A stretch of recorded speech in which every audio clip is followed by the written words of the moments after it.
Selamat belajar anak didik kami semua, bertemu kembali dengan saya Nova di 5 Panjaitan. Anak didik kami yang kelas 10, bagaimana kabarnya? Semoga dalam keadaan sehat selalu. Anak didik kami sekalian, sebelumnya kita telah membahas kerajaan-kerajaan yang bercorak Hindu dan Buddha di Indonesia. Ternyata setelah kita bahas, ada 7 kerajaan yang bercorak Hindu Buddha di Indonesia. Ternyata dengan berdirinya kerajaan di Indonesia yang sebelumnya di Indonesia itu adalah kepala suku nenek moyang kita, masuknya pengaruh Hindu Buddha berubah menjadi sistem kerajaan. Ternyata kerajaan Hindu Buddha ini memiliki dampak terhadap pendudukan atau terhadap kehidupan masyarakat di Indonesia. Adapun diantaranya perubahannya, maka muncullah akulturasi.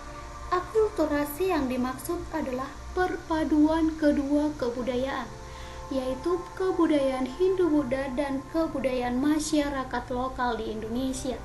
Dengan perpaduan tersebut akan tetapi tidak menghilangkan salah satu atau satu pun unsur kebudayaan di antara keduanya, gitu ya. Mari kita bahas ya anak didik kami sekalian. Yang pertama, kita lihat dulu apa sih sebenarnya tradisi lokal Indonesia.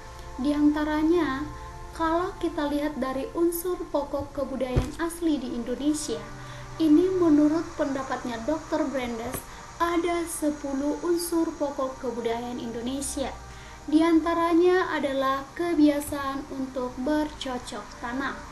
Kemudian mengenal pertunjukan wayang. Jadi anak didik kami sekalian, wayang itu merupakan unsur pokok atau unsur kebudayaan asli bangsa Indonesia. Berikutnya, mengenal seni gamelan. Berikutnya adalah pandai membatik. Berarti bisa kita lihat ya, kebudayaan asli Indonesia itu ada wayang, gamelan, batik, bercocok tanam padi. Kemudian, susunan masyarakatnya itu disebut Macapat. Macapat adalah ada masyarakat lapangan, ada alun-alun, ada di istana, kemudian ada bangunan pemujaan, pasar, dan rumah tahanan. Jadi sudah beragam gitu ya. Kemudian mengenal alat tukar perdagangan. Jadi alat tukar perdagangan itu bisa berupa koin gitu ya, yang terbuat dari mata uang logam. Kemudian bisa membuat barang logam. Jadi ini kita tahu dari zaman praaksara yang telah kita bahas sebelumnya, yang mana masyarakat telah mengenal 2 peradaban zaman, yaitu zaman batu dan zaman logam. Yang mana zaman logam itu terdiri dari perunggu dan penggunaan besi gitu ya. Kemudian disebut sebagai masyarakat bahari dan pengetahuan, telah mengetahui tentang ilmu astronomi. Jadi ilmu astronomi itu nanti dikembangkan oleh masyarakat Indonesia untuk mengembangkan pertaniannya gitu ya. Kemudian susunan masyarakatnya sudah teratur. Nah, itulah unsur pokok asli kebudayaan bangsa Indonesia sebelum masuknya peradaban Hindu dan Buddha di Indonesia. Sekarang anak didik kami sekalian, kita lihatlah dulu apa sih akulturasi kebudayaan Indonesia atau Nusantara dengan kebudayaan Hindu-Buddha. Kita lihat yang pertama dari sistem kepercayaannya. Kepercayaan animisme adalah kepercayaan terhadap roh nenek moyang. Sementara kepercayaan dinamisme adalah keyakinan terhadap benda yang gaib atau benda yang sakti gitu ya. Berikutnya yang nomor 2 dari sistem filsafat, yaitu adalah wujud akulturasi berupa cerita wayang yang mengandung nilai filosofis, yaitu bahwa kebenaran dan kejujuran akan berakhir dengan kebahagiaan dan kemenangan. Jadi sumber seni wayang ini, cerita Ramayana dan Mahabharata, berasal dari India. Akan tetapi wujud tokohnya itu berbeda gitu ya. Bisa ya anak didik kami sekalian, wujud akulturasi cerita wayang itu kan tadi akulturasi masyarakat lokal, perpaduannya dengan India, yaitu adalah sumber seninya dari Indonesia, tapi ceritanya itu adalah Ramayana dan Mahabharata yang berasal dari India. Karena kenapa dari India? Karena peradaban Hindu-Buddha ini dibawakan dari India, gitu ya. Jadi kalau sistem kepercayaan yang pertama ini tadi animisme dan dinamisme di Indonesia, setelah ada akulturasi Hindu-Buddha, itu menjadi kepercayaan terhadap dewa-dewi, gitu ya. Kalau berdasarkan filsafat, cerita wayang itu adalah seni dari Indonesia asli. Berpadu dengan kebudayaan Hindu-Buddha, yaitu adalah isi dari cerita wayang itu berasal dari cerita Ramayana dan Mahabharata yang berasal dari India, gitu ya. Itulah akulturasi dari sistem kepercayaan, kemudian filsafat. Berikutnya, bagian dari akulturasi bidang filsafat, yaitu adalah Hindu maupun Buddha percaya terhadap karma. Karma itu adalah ganjaran terhadap perbuatan yang telah kita lakukan, gitu ya. Kemudian reinkarnasi. Reinkarnasi ini adalah perubahan wujud kita nanti setelah mengalami kematian. Jadi ibarat kata mengalami kelahiran kembali, akan tetapi dengan wujud yang berbeda. Jadi anak didik kami sekalian, nanti untuk lebih memahami cerita reinkarnasi dan karma ini, boleh kalian tonton tentang film-film India yang berbaur dengan tentang hubungan film kerajaan. Jadi di sana akan dinampakkan tentang reinkarnasi dan bagaimana karma, gitu ya. Kemudian kedua hukum ini mengandung makna filosofi di mana manusia harus berbuat kebaikan, kebenaran, kejujuran supaya lepas dan samara atau penderitaan. Jadi kalau manusia menurut kepercayaan Buddha mengalami yang namanya karma dan reinkarnasi, harus berbuat bagus, harus berbuat baik supaya lepas dari samara atau penderitaan, gitu ya. Kita lanjutkan melalui sistem pemerintahan. Dalam sistem pemerintahan, sebelum masuk Hindu dan Buddha, itu berlangsung secara demokratis. Kenapa? Ini sebelumnya Miss sudah jelasin bahwasannya pada masa praaksara, masyarakat itu hidup berkelompok yang berujung kepada sedentar, berarti sampai tingkat yang paling tinggi itu adalah kepala desa. Jadi untuk menentukan siapa leader, siapa pemimpin atau siapa kepala desa, maka dibuat melalui sistem demokrasi, yaitu adalah pemilihan suara terbanyak. Pemilihan suara terbanyak ini ditentukan melalui sistem primus inter pares. Primus inter pares yang dimaksud adalah siapa yang memiliki kemampuan yang lebih atau yang bisa melindungi anggota kelompok atau warga desa, maka itulah yang dipilih sebagai ketua atau leader, gitu ya. Itu adalah sebelum masuknya Hindu-Buddha. Setelah masuk Hindu-Buddha, sistem pemerintahan itu sudah berwujud kepada kerajaan. Jadi, di sini tidak ada lagi istilah pemungutan suara. Akan tetapi kepemimpinan itu dilanjutkan secara turun-temurun oleh garis keturunan kerajaan. Akan tetapi, demokrasinya tidak dihilangkan. Pemerintahan kerajaan tetap menerapkan musyawarah, jadi tidak semua dihilangkan. Meskipun setelah masuknya peradaban Hindu-Buddha, garis keturunan pemimpin dari kerajaan, akan tetapi prinsip musyawarah tidak dihilangkan. Ini musyawarah diambil untuk mengambil keputusan, dan kekuatan raja tidak mutlak seperti di India. Jadi tidak sama persis kerajaan di Indonesia dengan di India. Kalau di Indonesia kekuatan raja itu mutlak, apa yang dikatakan raja maka itulah yang akan terwujud. Akan tetapi kalau di Indonesia, meskipun raja itu adalah penguasa tertinggi, akan tetapi diberikanlah yang namanya wadah berupa musyawarah untuk mengambil suatu keputusan terbaik. Itu ya anak didikan sekalian. Berikutnya, unsur musyawarah sangat menentukan, terutama terhadap keputusan raja, dan tidak memilih. Jadi ini unsur musyawarah ini sangat menentukan untuk menentukan suatu kerajaan yang tidak memiliki putra mahkota. Contohnya gini. Contohnya, seorang raja bisa saja tidak memiliki keturunan putra mahkota.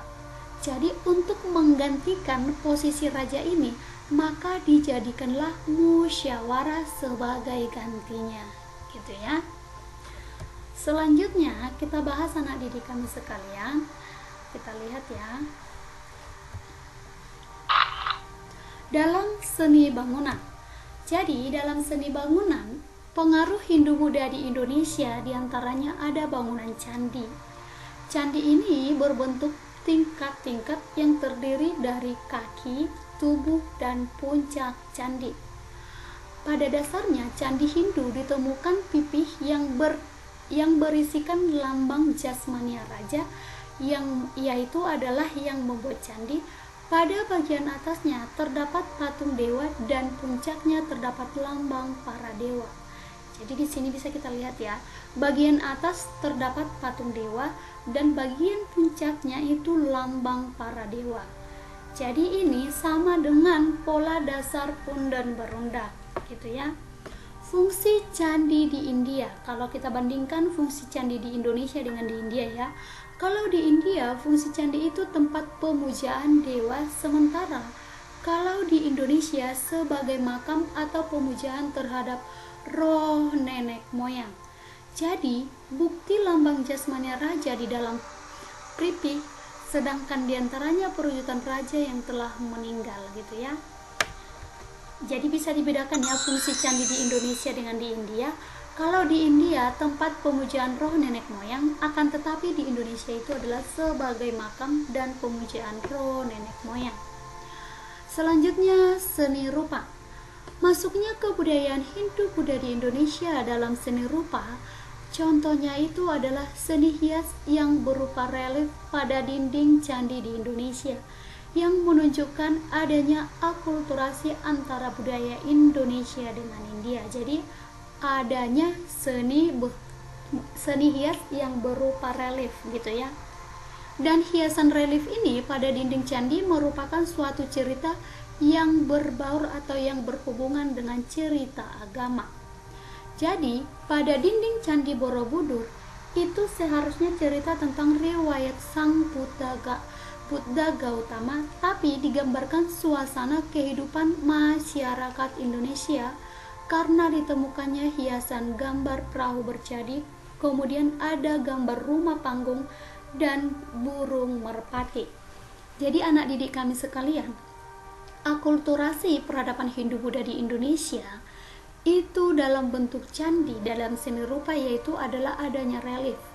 Jadi relief di Indonesia di Candi Borobudur itu, nanti anak didik kami sekalian kalau mau jalan-jalan ke Jawa Tengah, singgahkan sebentar di tempat Candi Borobudur, nanti kalian bisa melihat relief itu berupa hiasan di dinding candi. Nanti bisa kalian lihat itu berupa ukiran-ukiran perahu bercadi, rumah panggung, dan burung merpati, yang artinya di situ digambarkan bagaimana lingkungan kehidupan Indonesia pada zamannya, gitu ya.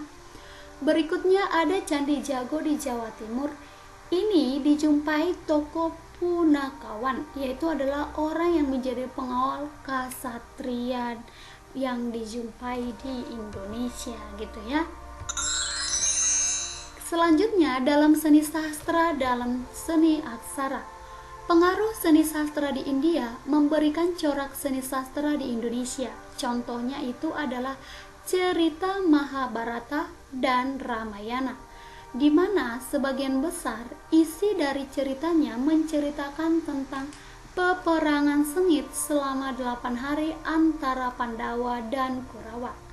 Jadi arti kata Mahabharata Yuda yaitu peperangan besar antara keluarga Bharata. Jadi supaya lebih dapat hikmah dari pelajaran kita, boleh kalian nanti menonton film-film kerajaan tentang India, gitu ya. Berikutnya dalam bidang sastra lainnya, yaitu terdapat modifikasi cerita-cerita asli India dengan unsur tokoh Indonesia. Di antaranya contoh sebagai penambahan tokoh Punakawan, yaitu kata Semar, Bagong, Gareng, Petruk dalam kisah Mahabharata. Kemudian di Indonesia sulit ditemukan cerita asalnya gitu ya, di mana bahasa Sanskerta itu memiliki pengaruh yang sangat besar terhadap kehidupan Indonesia. Jadi ada penggunaan bahasa Sanskertanya, penerapannya di Indonesia, diantaranya penamaan kata Kutai, Tarumanegara, dan prasasti di Jawa Tengah yang pada umumnya ditulis dalam bahasa Sanskerta dan huruf Pallawa. Dan penggunaan bahasa Sanskerta tersebut masih didominasi menggunakan khususnya dalam bidang pemerintahan. Contohnya itu adalah kata lebet, yaitu jabatan yang mengordinasi pemerintahan di dalam istana gitu ya. Berikutnya adalah sistem kalender. Penanggalan atau kalender Hindu-Buddha itu disebut sebagai istilah kalender Saka gitu ya. Jadi penemuan Candra Sengkala dalam usaha memperingati suatu peristiwa dengan kalender Saka ini adalah artinya dimulainya tahun 78 Masehi. Jadi tahun Saka di India yang masuk akulturasinya ke Indonesia adalah dimulai tahun pertama itu adalah 78 Masehi. Kemudian penemuan kalender Saka ini ditemukan di prasasti Talang Tuo, yaitu prasasti yang menceritakan keberadaan kerajaan Sriwijaya di Sumatera, yaitu angka tahun 606 Saka atau disebut sebagai 686 Masehi. Kenapa 606 Saka bisa menjadi 686 Masehi? Karena satu Saka itu sama dengan 78 Masehi.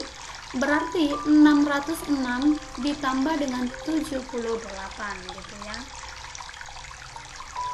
Kemudian menggunakan huruf Pallawa dan bahasa Melayu kuno. Jadi Candra Sengkala ini berupa susunan kalimat atau gambar pada setiap kata yang tersebut bisa diartikan ke dalam angka dan pembacaan dari belakang. Jadi pembacaannya dari belakang ya anak didik kami sekalian. Contoh kata sirna ilang kertani bumi. Sirna itu artinya kosong, kertaning itu 4, ilang itu kosong, bumi itu 1. Makanya ini disebut sebagai tahun 1400 Saka sama dengan 1478 Masehi. Jadi Saka itu ditambahkan dengan 78 Masehi. Apa perbedaan Saka dengan Masehi? Kalau Saka itu adalah penanggalan kalender Hindu-Buddha atau penanggalan kalender Saka Hindu-Buddha. Sementara kalau Masehi itu adalah penanggalan setelah lahirnya Sang Al-Masih. Jadi kalau kita menghitung tanggal penanggalan Saka, contohnya seperti yang di atas tadi ya, 606 Saka ditambahkan dengan 78 Masehi. Itu ya, ditambahkan 78 yaitu adalah 70 Masehi, maka 686 Masehi. 78 ditambah 606. Jadi ini pun demikian ya, 1400 Saka ditambah dengan 78 Masehi sama dengan 1478 Masehi. Jadi seperti itulah kira-kira hitungan untuk penentuan kalender Saka. Demikianlah anak didik kami sekalian yang kelas 10, ternyata peradaban masuknya Hindu-Buddha di Indonesia mempengaruhi terhadap perubahan pola hidup akulturasi kebudayaan masyarakat Indonesia. Ternyata suatu perubahan itu bisa juga berwujud akulturasi, di mana akulturasi yang dimaksud adalah perpaduan satu atau dua atau lebih kebudayaan, akan tetapi tidak menghilangkan kebudayaan asal, gitu ya. Demikianlah anak didik kami sekalian, semoga bermanfaat untuk materi selanjutnya, atau supaya wawasan kalian lebih luas, maka silakanlah menonton film dokumenter tentang akulturasi kebudayaan Hindu-Buddha Berikutnya, membaca buku untuk menambah wawasan dan literasi kalian. Pesan saya sama kalian, tetap banyak belajar, jangan fokus hanya satu sumber, silahkan cari sumber lainnya supaya wawasan kalian semakin luas. Demikian anak didik kami sekalian, semoga bermanfaat. Sekian dan terima kasih.